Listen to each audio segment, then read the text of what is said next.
네, 마지막 코너입니다. 절대전략 토마토 투자클럽의 최병훈 전문가입니다. 안녕하세요. 네, 안녕하십니까. 최배원 전문가입니다. 네, 오늘 장에서 핵심 한마디로 표현을 해주시죠. 원자재 가격 급락. 네, 오늘 장 이 철강주들의 급락을 기억하시는 분들이 상당히 많으실 텐데 이렇듯 원자재 가격 상승에 함께 움직였던 종목군들이 오늘은 또 굉장히 빠르게 빠져가지고요. 궁금증들이 다들 많으실 것 같아요. 전문가님은 어떻게 보고 계셨나요? 네, 최근 들어서 이제 중국 상품 시장에서 특히 철강석 가격들이 뭐 8% 급락했다가 또 올라갔다가 어젯밤에 또 9% 급락하고요.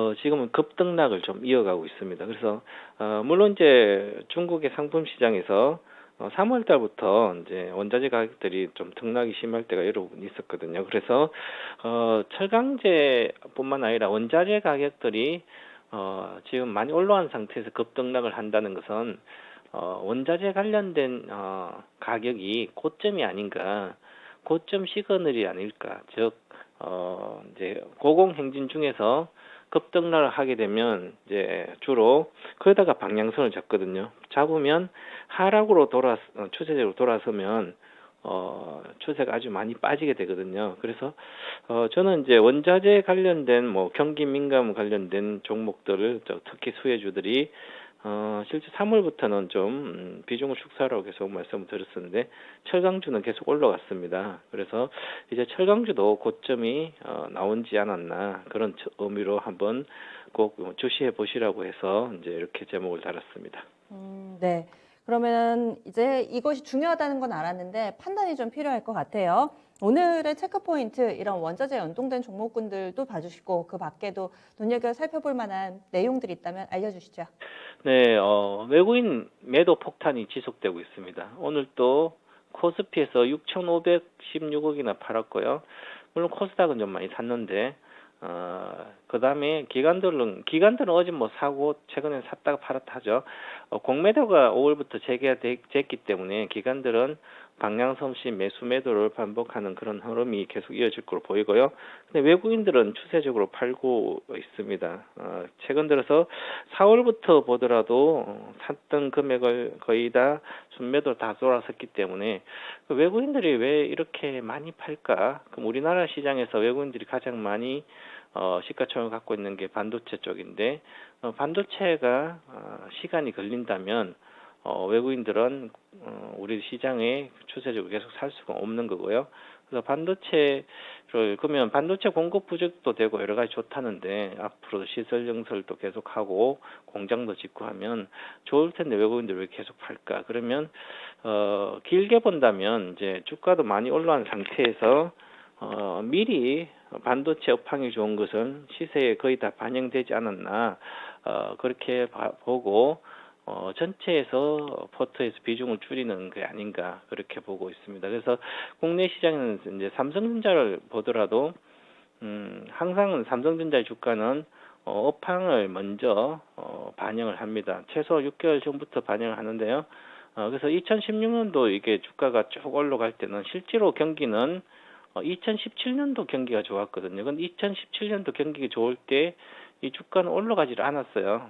2017년도 물론 이제 어느 정도는 올라갔지만 여기 실제로 삼성전자 주가는 2016년도 경기가 안 좋을 때 여름부터 올라가서 선행적으로 올라가가지고 2017년도 주가 상승하고 나서도 그 다음부터 못 갔거든요. 11월부터 계속 2017년도 세계적인 경기가 좋았으니까요. 그 다음 못 가고 그래서 지금은 사실 이제 2020년도 전에 작년에 코로나 전에 삼성전자 주가는 그 전부터 올라갔습니다. 가을부터 19년도 가을부터 올라갔다가 코로나 때문에 빠졌는데 그거는 그 전부터 랠리를 했다는 거죠. 미리 반영돼서 그래서 랠리한 상태에 이제는 못 가고 있습니다. 그리고 개인들이 많이 외국인하고 계속 팔았죠. 기관도 팔고 그래서 삼성전자는 이 업황 좋은 D램이나 IT 쪽, 특히 IT죠. IT 좋았던 것은 하이닉스도 마찬가지고 미리 주가에 다 반영된 상태이기 때문에 등락만 하지. 제가 3월 달에도 이제 야인시대에서 그렇게 반도체 분석에 들었는데, 안 간다, 못 간다. 고점 돌파는 여름 정도 저 8, 9월 달 돼야만 이 고점 돌파 시도를 할 수 있지 그전에는 쉽지 않다 보고요. 자, 그런데 또 중요한 게 삼성전자가 나왔으니까 말씀드린데 최근 들어서 보시면 우측 하단에 보면 개인들이 계속 아직도 포기하지 않고 사고 있습니다. 많이 외국인이 산 거, 파는 거, 기관은 이제 눈치만 보고 있고 외국인이 계속 파는 것을 개인이 다 사고 있는데요. 그러면 이제부터 그럼 앞으로 계속 개인들이 계속 산다면 외국인이 계속 판다면 주식은 못 가는 거죠. 지수도 마찬가지고. 그런데 최근 들어서 보면 오늘은 특히 160만 주로 외국인 파는 물량을 좀 줄었습니다. 5월 12일 날 정점 1,400 정점 이루고 나서 기간은 샀다 팔았다 하니까요. 그럼 이제부터 이제 5월 중순이니까 한 2개월, 6월, 7월 한 2, 3개월 동안은 외국인들이 물량을 이제 지금처럼 공격적으로 나오진 않을 걸로 보이고요. 어느 정도 큰 손 외국인과 기관들 수급이 현재보다는 삼성전자와 하이닉스는 좀 좋아지지 않겠나 그런 측면으로 봐야 될 것 같습니다. 그래서 이제는 뭐 가격은 많이 올라가지 않더라도 추가 하락에 대한 제한적이다. 78,000원대를 찍었기 때문에 삼성전자도 이제는 이제 제한적이기 때문에 그럼 전체 종합 주가 지수가 고점 뚫고 3,260대를 뚫고 3,300, 400 가기 위해서는 삼성전자도 올라야 되지만 이제 그러면 그동안은 종합 주가 지수가 이렇게 있는 상태에서 치고 가지 못한 이유는 이것은 반도체가 안 간 상태에서 경기 민감주 올라오면서 빠지지 않은 상태입니다. 그럼 지금 경기 민감주가 제가 아까 철강주 급락을 보고 경기 민감주가 고점 징후가 있기 때문에 이제는 5월, 6월, 7월까지는 늦어도 7월까지는 경기 민감주는 나와야 되기 때문에 고점이 거의 나왔지 않을까. 고점 징후가 많습니다. 여러 가지 보면 원자재 가격도 그렇고 그래서 그 이후에는 반도체가 가면 지수로 뚫고 갈 수 있거든. 그래서 지금 말고 썸머 랠리 정도를 기대하면서 전략을 짜야 되지 않을까 그렇게 보이고요. 특히 오늘 같은 경우에 보시면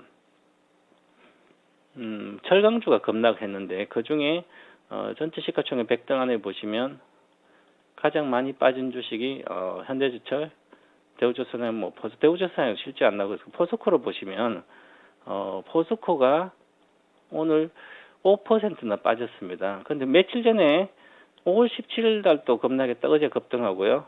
지난주 화요일에 급등하고 또 급락했습니다. 그것은 벌써 41만 3천 원이 고점이란 얘기가 일봉으로는 고점이에요. 현재 파동상을 보시면 삼봉이 나오고 빠졌기 때문에 그리고 주봉으로 보시더라도 쌍봉이 나온 상태에서 지금 내려가고 있습니다. 반등하더라도 이 고점을 당분간 뚫지 못하지 않을까 그렇게 보고요. 전체적으로 보더라도 이 13만 3천 원보다도 고점이 나왔습니다. 나오기 때문에 한 번만 반등이 남았다. 그럼 다시 반등하더라도 반등할 때 매도 시점을 잡아야 되지 않을까. 그래서 지금부터는 철강주에 관심을 제외하고요. 오늘 특히 많이 팔았습니다. 포스코도 외국인들 13만 주 12 이렇게 팔고요.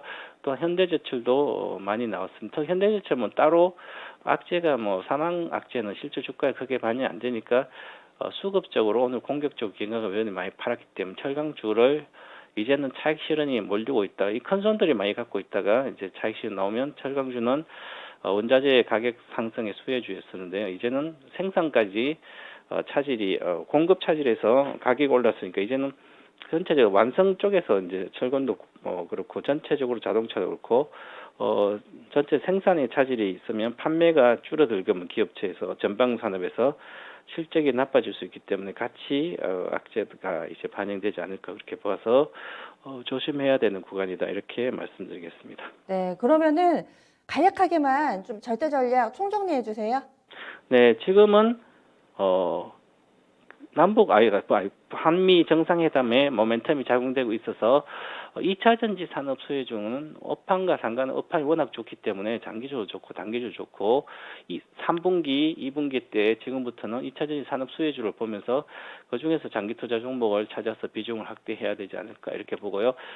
한미 정상회담 수혜주에 배터리 주고요. 그다음 백신 외교가 이루어지면 거기에서 이제 바이오 시밀러 산업이 어떻게 영향이 미칠지 그거 보면서 전체적인 흐름을 이제는 체크해서 하면서 중장기에 대한 어떤 포지션을 구축해야 되지 않을까. 그리고 현재는 2차 전지 수혜주만 집중하면 되지 않을까 이렇게 보고 있습니다. 고맙습니다. 감사합니다. 2차 전지 관련된 종목 보자 이렇게 결론 지었습니다.